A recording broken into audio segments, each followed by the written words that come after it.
The Republican Study Conference, which is a large group of Republicans. It's one of the largest group of conservative Republicans on the Hill. We kind of get together. It's like a caucus or a group. We get together and we talk about issues.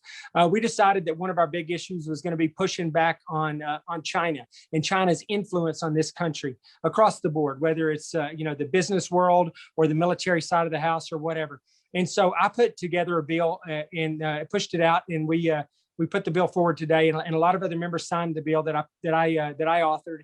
And what the bill says is that there was a provision in the 1999 National Defense Authorization Act that said that the President of the United States every year must submit a list of Chinese companies that basically that work for or that are part of the communist military machine. Part of they prop up their government, and not only their government, but their military. And so that's been done. That was in place. That was law. That was law as of 1999 during the Clinton administration that came out.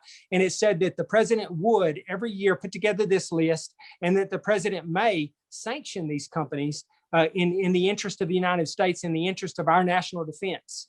And that's what we changed in the bill. We went back and we took the same bill and we changed may to shall.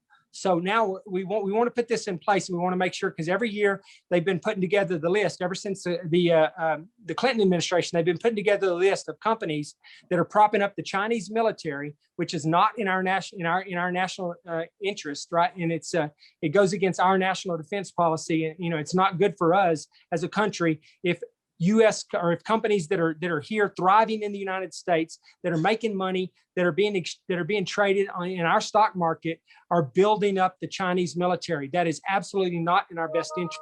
So what we did is we said we wanted that to continue. We want the president to continue to have to put out that list every year, which they've done since the Clinton administration, but no one has enforced it. No one has done anything with that list except for President Trump. And in the last year or two of his administration, he started putting sanctions on those companies, which was really the idea all along, that some of these companies would be sanctioned. So we went back and we rewrote that bill so that it says not may, but shall.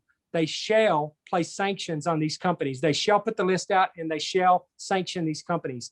And so the gist of this is to make sure that we are looking at what's going on in our country, what's going on in our stock market, and in our financial world, and how are Chinese companies coming in and taking advantage of us as Americans and trading on our stock market and building these large companies that work to build up the Chinese military machine.